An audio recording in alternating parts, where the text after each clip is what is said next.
O tema da mensagem desta noite, ele é o seguinte: Deus é poderoso para mudar situações desesperadoras. Deus é poderoso para mudar situações desesperadoras. Quem crê nisso? Eu creio. Deus é poderoso para mudar qualquer situação de desespero. Por isso nós vamos usar como base um texto que está no segundo livro das Crônicas, no capítulo de número 20. Acompanhe comigo a leitura. A história é sobre a vitória de Josafá sobre Moabe e Amon. Versículo 1. Depois disto, os filhos de Moabe e os filhos de Amon, com alguns dos meunitas, vieram à peleja contra Josafá. Então vieram alguns que avisaram a Josafá, dizendo: grande multidão vem contra ti, da além do mar e da Síria, eis que já estão em Hazazon Tamar, que é em Gedi. Então Josafá teve medo e se pôs a buscar ao Senhor e apregoou jejum em todo Judá. Judá se congregou para pedir socorro ao Senhor. Também de todas as cidades de Judá veio gente para buscar ao Senhor. Pôs-se Josafá em pé na congregação de Judá e de Jerusalém, na casa do Senhor, diante do pátio novo, e disse: Ah, Senhor, Deus de nossos pais, porventura não és tu Deus nos céus? Não és tu que dominas sobre todos os reinos dos povos? Na tua mão está a força e o poder, e não há quem te possa resistir. Porventura, ó nosso Deus, não lançaste fora os moradores desta terra de diante de teu povo, de Israel, e não a deste para sempre a posteridade de Abraão, teu amigo? Habitaram nela e nela edificaram um santuário ao teu nome, dizendo: se algum mal nos sobrevier, espada por castigo, peste por fome, nós nos apresentaremos diante desta casa e diante de ti, pois o teu nome está nesta casa, e clamaremos a ti na nossa angústia, e tu nos ouvirás e livrarás. Agora, pois, eis que os filhos de Amon e de Moabe e os do monte Seir, cujas terras não permitiste a Israel invadir, quando vinham da terra do Egito, mas deles se desviaram e não os destruíram. Eis que nos dão o pago, vindo para lançar-nos fora da tua possessão, que nos deste em herança. Ah, nosso Deus, acaso não escutarás tu o teu julgamento contra eles? Acaso não executarás tu o teu julgamento contra eles? Porque em nós não há força para resistirmos a essa grande multidão que vem contra nós. E não sabemos nós o que fazer, porém os nossos olhos estão postos em ti. Todo Judá estava em pé diante do Senhor, como também as suas crianças, as suas mulheres e os seus filhos. Então veio o Espírito do Senhor no meio da congregação sobre Jaziel, filho de Zacarias, filho de Benaiá, filho de Jeiel, filho de Matanias, levita, filho de Asaf, e disse: dai ouvidos, todo Judá, e vós, moradores de Jerusalém, e tu, ó rei Josafá, ao que vos disse o Senhor: não temais, nem vos assusteis por causa desta grande multidão, pois a peleja não é vossa, mas de Deus. Amanhã descereis contra eles, eis que sobem pela ladeira de Ziz, encontrá-los-ei no fim do vale, defronte do deserto de Jeruel. Neste encontro não tereis de pelejar. Tomai posição, ficai parados, e vede o salvamento que o Senhor vos dará. Ó Judá e Jerusalém, não temais, nem vos assusteis. Amanhã saíres ao encontro, porque o Senhor é convosco. Então Josafá se prostrou com o rosto em terra, e todo Judá e os moradores de Jerusalém também se prostraram perante o Senhor e o adoraram. Dispuseram-se os levitas, dos filhos dos coatitas e dos coreitas, para louvarem o Senhor Deus de Israel em voz alta sobremaneira. Pela manhã cedo se levantaram e saíram ao deserto de Tecoá. Ao saírem eles, pôs-se Josafá em pé e disse: ouve-me, ó Judá, e vós, moradores de Jerusalém, crede no Senhor vosso Deus e estareis seguros, crede nos seus profetas e prosperareis. Aconselhou-se com o povo e ordenou cantores para o Senhor, que vestidos de ornamentos sagrados e marchando à frente do exército, louvassem a Deus, dizendo: rendei graças ao Senhor, porque a sua misericórdia dura para sempre. Tendo eles começado a cantar e a dar louvores, pôs o Senhor emboscadas contra os filhos de Amon e de Moabe e os do monte Seir, que vieram contra Judá e foram desbaratados, porque os filhos de Amon e de Moabe se levantaram contra os moradores do monte Seir para os destruir e exterminar, e tendo eles dado cabo dos moradores de Seir, ajudaram uns aos outros a destruir-se. Tendo Judá chegado ao alto que olha para o deserto, procurou ver a multidão, e eis que eram corpos mortos que jaziam em terra sem nenhum sobrevivente. Vieram Josafá e o seu povo para saquear os despojos, e acharam entre os cadáveres riquezas em abundância e objetos preciosos. Tomaram para si mais do que podiam levar, e 3 dias saquearam o despojo, porque era muito. Ao 4º dia, se ajuntaram no vale de Bênção, onde louvaram o Senhor, por isso chamaram aquele lugar Vale de Bênção até ao dia de hoje. Então voltaram todos os homens de Judá e de Jerusalém, e Josafá à frente deles, e tornaram para Jerusalém com alegria, porque o Senhor os alegrara com a vitória sobre seus inimigos. Vieram para Jerusalém com alaúdes, harpas e trombetas para a casa do Senhor. Veio da parte de Deus um terror sobre todos os reinos daquelas terras, quando ouviram que o Senhor havia pelejado contra os inimigos de Israel. Assim, o reino de Josafá teve paz, porque Deus lhe dera repouso por todos os lados. Eu sei que é um texto grande, mas eu também sei que é necessário a compreensão de tudo aquilo que aconteceu. Você pode ler até o final depois na sua casa e vai ver que depois Josafá, ele faz algumas coisas que desagradam a Deus. Mas nesse momento nós vemos a ação de Deus no momento de desespero de um povo. Judá e Jerusalém estavam sendo afrontados, estavam sendo ameaçados, e a Bíblia ela traz nos seus relatos muitas situações de desespero.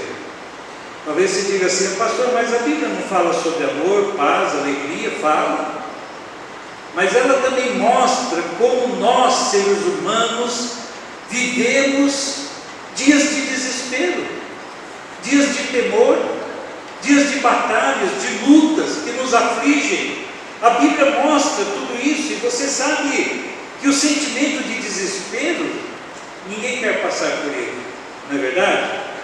As consequências desse sentimento, ele pode trazer ao coração humano sentimento de morte. Não é um sentimento que eu estou dizendo aqui de descontrole. Então, você ficou desesperado, você ficou sem controle nenhum sobre a sua vida. Não.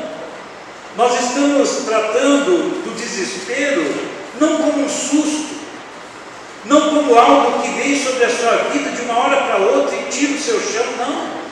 O inimigo, ele faz isso, mas ele age também sorrateiramente.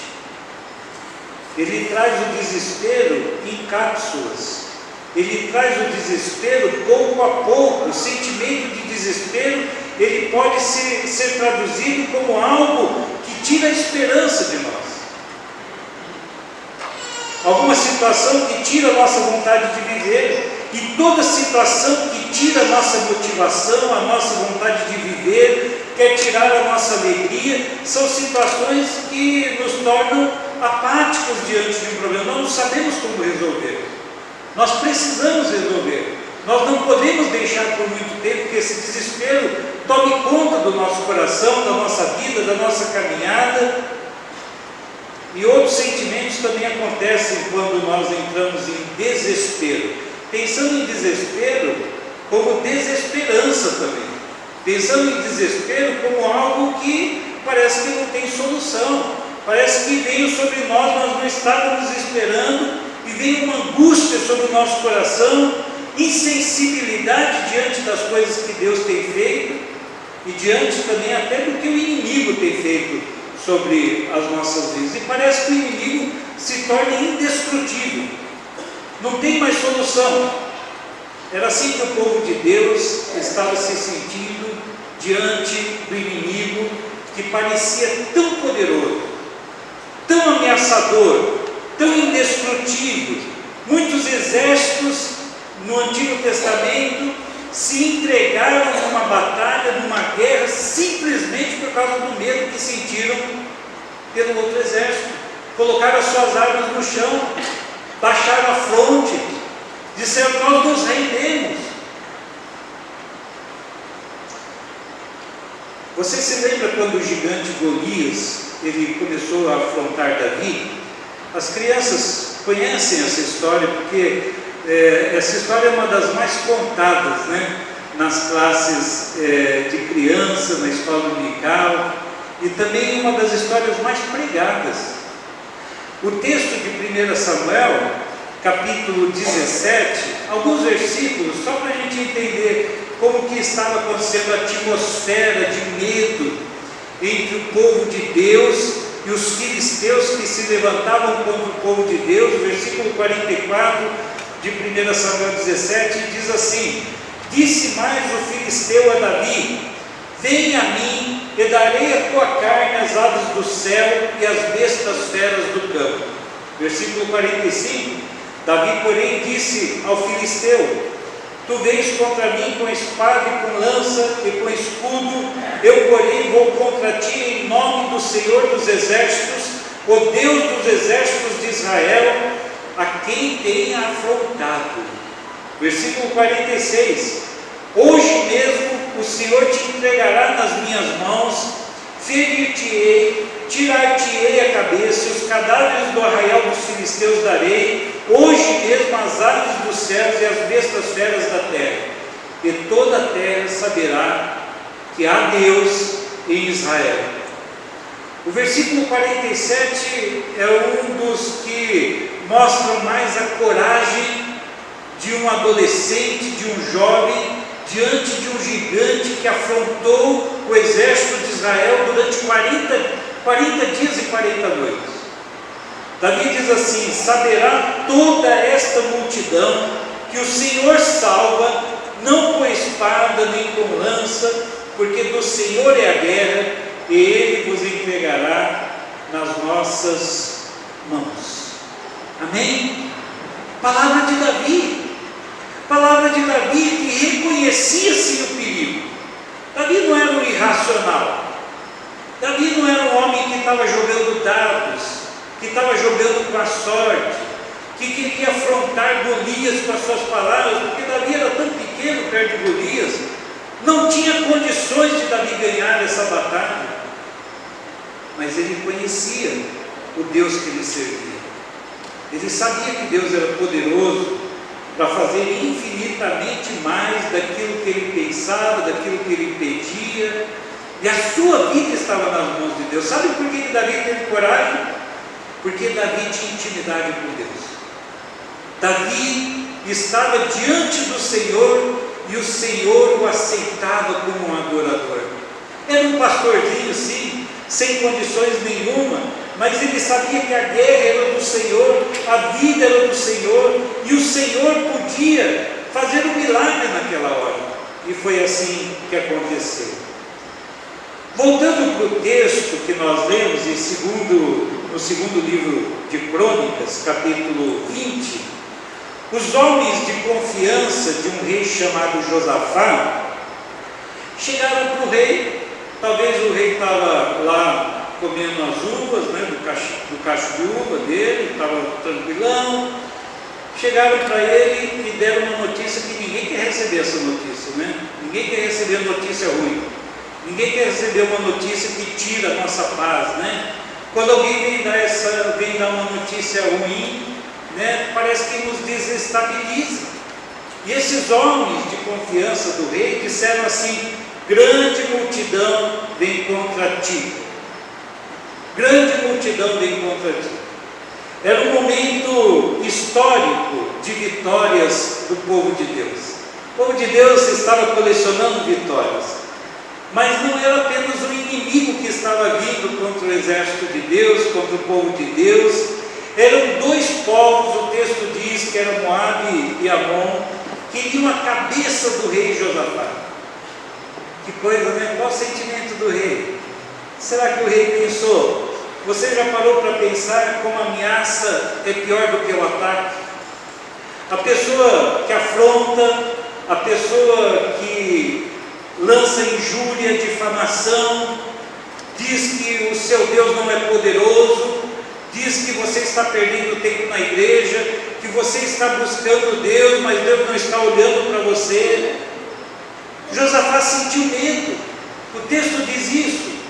A ameaça veio sobre ele, mas ele fez uma escolha que todos nós podemos fazer diante de qualquer afronta que o inimigo lançar sobre nós. Está lá no versículo 3. Então Josafá ele teve medo, mas ele se pôs a buscar ao Senhor e apregoou jejum em todo o Judá. Em todo o Judá. Ele teve medo. E o medo não é pecado. O choro não é pecado. Sentir dor não é pecado. Mas se distanciar de Deus é pecado. Mas não crer na ação de Deus é pecado. E Josafá demonstrou isso. Ele teve medo, mas ele se pôs a buscar ao Senhor e apregou o jejum em todo o Judá. Eu digo que o medo até é bom, porque ele é um mecanismo de segurança, né? Nós devemos ter medo de algumas coisas. Nós não podemos correr mais do que o limite de velocidade na estrada. Nós temos que procurar o médico, nós temos que fazer exames, né? Nós temos que compreendermos que nós somos humanos. E nós precisamos ter medo de algumas situações que podem trazer perigo para a nossa vida. Então o medo não é pecado. Quando sofremos tentação, nós não estamos pecando, porque sofremos a tentação. Mas quando nós baixamos a guarda para o inimigo, esquecemos do poder que o nosso Deus tem, que Ele é refúgio e fortaleza, socorro bem presente, o Senhor dos exércitos está conosco, nós não temeremos nada, porque o Deus de Jacó, Ele está no meio de nós. Deus está no meio de nós. Então buscar a presença de Deus, para que o Espírito Santo coloque em nossos corações o quê? Esperança, coragem. Todos nós precisamos disso. Talvez você entrou aqui nessa noite e está vivendo uma grande batalha. Eu não sei mesmo, e nós não temos esse poder, né, como seres humanos, de saber. Mas Deus sabe qual a sua luta. Deus sabe qual a sua lágrima, qual o sentido da sua lágrima, o motivo da sua lágrima.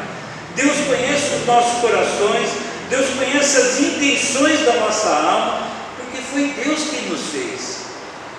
Ele é dono do tempo, da razão, Ele conhece o futuro das nossas vidas, Ele sabe de um possível acidente, Ele sabe de uma possível doença, Ele sabe de um possível,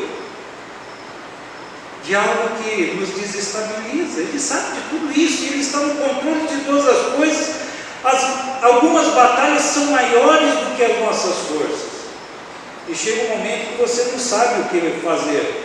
As circunstâncias chegam a ser desesperadoras, e a lógica ela se coloca contra nós. Circunstâncias que são desesperadoras. O texto que lemos nos fala que Josafá está enfrentando um problema superior às suas forças. Ele está encurralado. Há uma confederação de inimigos uma conspiração que se forma contra ele e o seu exército, a sua nação. A ameaça era tão real, era tão iminente, era tão verdadeira, era tão mortal, o ataque era tão certeiro, que não havia outra escolha, senão buscar ao Senhor. Mas busque ao Senhor antes que o problema chegue. Busque ao Senhor antes que a ameaça bata a sua porta, antes que o inimigo te afronte. Busque ao Senhor. Saiba que Deus é o nosso Deus Todo-Poderoso, e Ele pode nos livrar de todo perigo. A oração do Pai Nosso tem uma frase que eu gosto muito, e todos nós deveríamos dizer isso antes de sair das nossas casas: livrai-nos do mal, livrai-nos do mal. Proteja a minha casa, proteja a minha família. O pastor Valdir Reis, ontem lá em Ourinhos, ele falou um pouco sobre a família. Ele leu o versículo 7 de Hebreus 11, que diz assim, que Noé aparelhou uma arca para a proteção da sua família. Quais as arcas que nós temos que aparelhar? O que nós temos que fazer para repreender a ação do inimigo sobre as nossas famílias? Há uma guerra, e essa guerra não acontece com espadas, com rifles, ela acontece no campo espiritual. Essa é a batalha que nós travamos todos os dias. Por isso a palavra de Deus diz lá em Efésios 6:10, a nossa luta não é contra sangue e carne, mas sim contra principados, potestades, príncipes dominadores deste mundo mau. Fortalecei-vos no Senhor e na força do seu poder, revestivos da armadura de Deus. Nós precisamos disso, irmãos, e nós precisamos reconhecer que o nosso general é Cristo. Amém? Primeira coisa que nós devemos fazer para reverter uma situação desesperadora, acompanhe comigo no texto. Primeiro, nós precisamos nos reunir para ouvir a palavra de Deus. Nós estamos aqui, comunhão, versículos 13, 14 e 15 do texto. Olha o que diz: todo Judá estava em pé diante do Senhor, como também as suas crianças, as suas mulheres e os seus filhos. Então veio o Espírito do Senhor no meio da congregação, dizendo: não temais, nem vos assusteis por causa desta grande multidão, pois a peleja não é vossa, mas de Deus.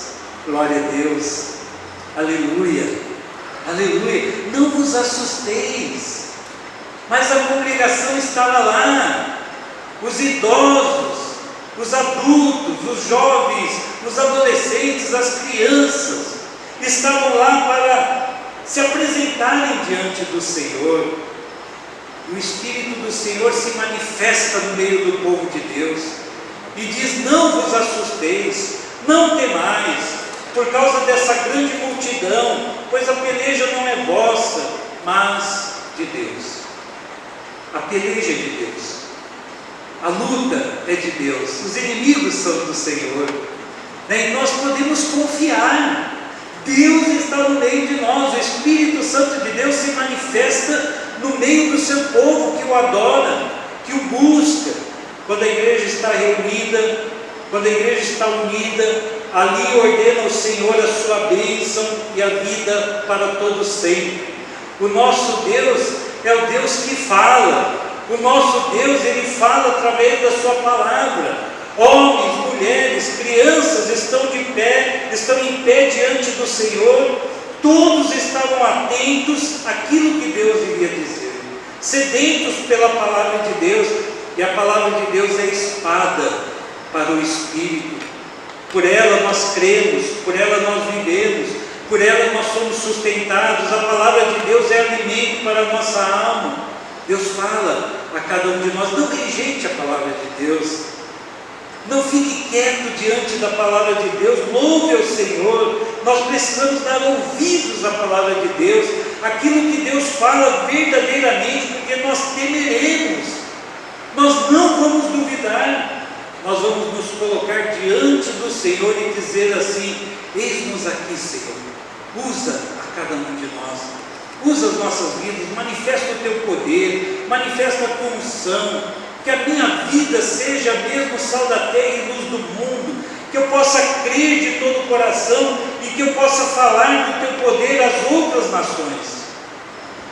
Outra coisa que nós aprendemos com esse texto é que nós precisamos compreender que se Deus está do nosso lado, nós somos mais do que vencedores. Versículo 17 fala sobre isso.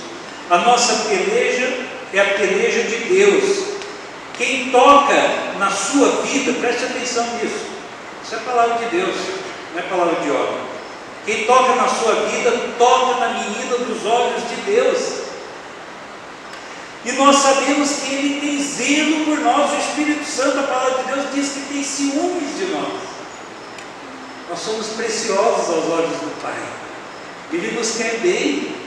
Ele tem planos de paz para a nossa vida, pensamentos de paz. Ele nos ama. Ele quer ver cada um de nós em pé diante dEle e diante dos problemas, das aflições, transformando situações de desespero em situações de vitória. Em Cristo Jesus nós somos mais do que vencedores, e a palavra de Deus diz que Ele é a nossa bandeira, Ele toma a nossa causa nas suas mãos, dele vem a nossa vitória, nós não precisamos temer. O texto também diz que nós precisamos compreender que a nossa vitória vem do Senhor, e não apenas do nosso esforço. Versículo 17 diz assim: neste encontro não tereis de pelejar, tomai posição, ficai parados e vede o salvamento que o Senhor vos dará, ó Judá e Jerusalém, não temais nem vos assusteis, amanhã saíres ao encontro, porque o Senhor é convosco. A primeira vez que eu li essa palavra eu não entendi muito bem, não. Fiquem parados e vede o salvamento do Senhor. Que coisa, né? Geralmente Deus fala assim: marchem, lutem, prossigam. Mas aqui Deus disse uma coisa completamente diferente: fiquem parados e vocês verão o salvamento que o Senhor vos dará. Isso nos dá a entender que se aqueles homens quisessem fazer alguma coisa, iam atrapalhar os planos de Deus. E nós lemos no Salmo 46, versículo 10: aquietai-vos e vede o livramento que eu hoje vos farei. Muitas vezes a gente fica desesperado, a gente começa a bater os braços, e daí a gente se afoga mais rápido, porque o desespero faz com que a gente afunde. Mas o Senhor estende a sua mão de poder e nos livra, Ele nos salva. Ele diz assim: fiquem quietos, aguardem, aquiete o seu coração, a vitória vem do Senhor. Nós somos vencedores sim, mas em Cristo Jesus a graça de Deus basta a cada um de nós, porque o poder de Deus se aperfeiçoa na nossa fraqueza. Deus trata com os nossos sentimentos, Deus nos cura. A palavra de Deus diz assim: a peleja não é vossa, mas de Deus. Vede o salvamento que o Senhor vos fará. Talvez você já tenha tentado de tudo, E eu tenho visto tristemente algumas pessoas se desviarem dos caminhos do Senhor, procurando outros atalhos, procurando coisas que entristecem o coração de Deus. Pessoas que vão para lugares onde não deveriam ir, buscam coisas que entristecem o coração de Deus e são reprovadas por Deus na palavra. Mas Deus diz assim: quando a minha ação acontece na sua vida, ninguém pode me impedir. Agindo eu, quem impedirá? Em Deus nós faremos proezas, mas só em Deus. Quando nós queremos fazer por nós mesmos, a nossa intelectualidade, o nosso poder, a nossa autoridade, o nosso dinheiro, tudo que achamos que somos, tudo que achamos que temos de privilégio humano, de reconhecimento diante de homens, tudo isso cai por terra, nas mãos do Senhor. Aí Ele peleja por nós, aí Ele fala assim: olha, aquiete o seu coração, agindo eu, quem impedirá? Outra coisa que nós podemos fazer, está no versículo 20, nós precisamos compreender que a nossa segurança não está em nossa força, mas no Senhor. Olha o versículo 20 como é interessante. Pela manhã cedo, se levantaram e saíram ao deserto de Tecoa. Ao saírem eles, pôs-se Judá em pé e disse: ouve-me, ó Judá e vós, moradores de Jerusalém, crede no Senhor vosso Deus, e estareis seguros, crede nos seus profetas, e prosperareis. Nós precisamos ter fé, nós precisamos acreditar. A nossa fé não pode ser só de palavra, só quando estamos na igreja, só dizer assim, tudo posso naquele que me fortalece, mas sai da igreja, parece que a fraqueza vem, a dúvida vem, o medo vem. É lá fora a nossa batalha, o campo de batalha é lá fora, mas nós devemos erguer as nossas cabeças, nós devemos dizer: se Deus é por nós, quem será contra nós? Tudo posso naquele que me fortalece, não é apenas um versículo em Filipenses 4,13, não, é dizer assim: eu sei que Deus está cuidando de mim, e eu vou vencer. Nós estamos seguros quando nós cremos, nós estamos seguros quando nós confiamos na palavra de Deus, nós somos prósperos quando nós tomamos posse dessa palavra. Creia que a vitória é sua, porque é Deus quem está dizendo isso, é Deus quem está prometendo. Nós devemos tomar posse sim da bênção da vitória que Deus nos assegura em Cristo Jesus. Nele nós somos mais do que vencedores. Creia que essa semana vai ser uma semana de luta. Alguém vai chegar para você e vai dizer assim: há uma multidão, há pessoas que não gostam de você, há pessoas que estão falando da sua fé, há pessoas que querem te derrubar, mas você pode dizer: o meu Deus, Ele é por mim, Ele está na minha vida, e eu creio que a vitória já é minha. Nós precisamos também compreender, presta atenção nisso, meus irmãos, que o louvor é a arma de guerra. Veja o versículo 18 e o versículo 21. Isso é muito importante, viu? Então Josafá se prostrou com o rosto em terra, e todo Judá e os moradores de Jerusalém também se prostraram perante o Senhor e o adoraram. Aconselhou-se com o povo e ordenou cantores para o Senhor, que vestidos de ornamentos sagrados e marchando à frente do exército, louvassem a Deus, dizendo: rendei graças ao Senhor, porque a sua misericórdia dura para sempre. Aleluia. Josafá não enfrenta o inimigo com o exército, ele enfrenta o inimigo com o coral. Josafá vê que o louvor é a arma que Deus pôs nas mãos do seu povo para vencer aquela guerra. Por isso que nós temos que ter zelo com as coisas de Deus.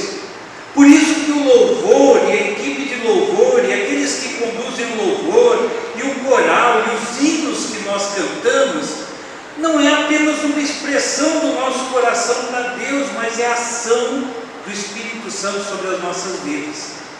É ali que Deus ordena a bênção, é ali que Deus ordena a cura, é ali que nós somos abençoados, que Deus tira o desespero e coloca esperança no nosso coração. O louvor é a arma que desbarata o inimigo, e foi isso que aconteceu no povo de Deus. O povo não tinha de pelejar, mas tinha que louvar.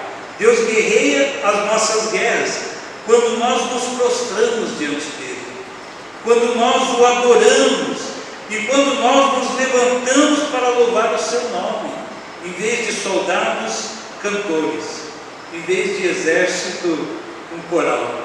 Quando Paulo e Silas estavam na masmorra, eles resolveram adorar ao Senhor.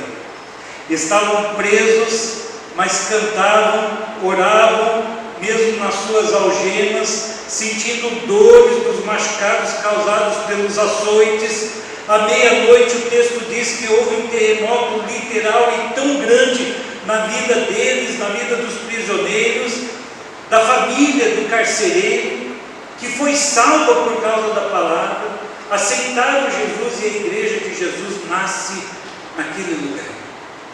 Paulo e Silas estavam na cadeia, mas a cadeia não estava neles. Paulo e Silas podiam muito bem entrar em desespero, mas eles cantavam, oravam, adoravam ao Senhor.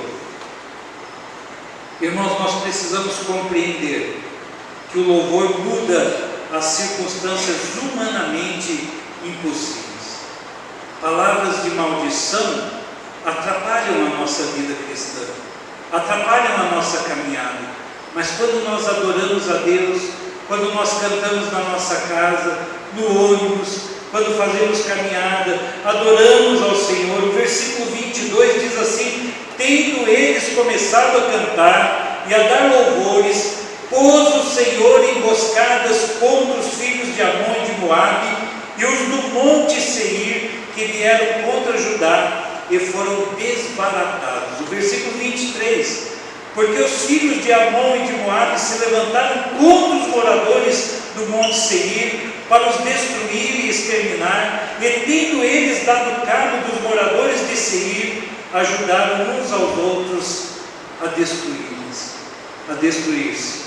Olha que coisa! Eles não precisaram usar armas, não precisaram batalhar, mas foram os próprios povos que estavam contra o reino de Josafá que se destruíram. E muitas vezes Deus faz isso mesmo, irmãos. O inimigo se destrói a si mesmo. O escorpião que é picado pela sua cauda e pelo seu veneno, quando nós colocamos diante de Deus, falamos: toma conta, Senhor. Aí nós vemos a mão poderosa de Deus agindo a nosso favor. No versículo 22, nós lemos que o louvor aciona a mão do Deus Todo-Poderoso. Foi Deus quem pôs a emboscada contra o inimigo, não foi o homem. O louvor traz vitória ao acampamento de Deus e confusão e derrota no acampamento inimigo. O louvor confunde o inimigo. Quero ler para terminar um versículo de Isaías 54. Tenho certeza que você conhece. Na revista atualizada, Deus está dizendo o seguinte para o seu coração nessa noite: toda arma forjada contra ti não prosperará. Toda língua que ousar contra ti em juízo, tu a condenarás. Esta é a herança dos servos do Senhor e o seu direito que de mim procede, diz o Senhor. Na nova tradução na linguagem de hoje, ele é mais claro ainda naquilo que Deus faz por nós. Olha que bonito: mas nenhuma arma poderá derrotar você. Amém? Amém? Nenhuma arma poderá derrotar. Dá glória a Deus, louva o nome do Senhor. E se alguém for ao tribunal para acusá-la, você não será condenada. O que eu faço pelos meus servos é isto: eu lhes dou a vitória. O Senhor falou. Então toma posse dessa palavra de bênção para a sua vida. Talvez você está mesmo com alguma coisa na justiça, você está com algum processo, alguma coisa no campo de enfermidade, alguma coisa, mas coloca, creia no Senhor. Há armas que se levantam contra nós, há inimigos que se levantam contra nós, mas a palavra de Deus diz que nenhuma arma poderá derrotar você, porque o Senhor é o Senhor da guerra, disse Davi.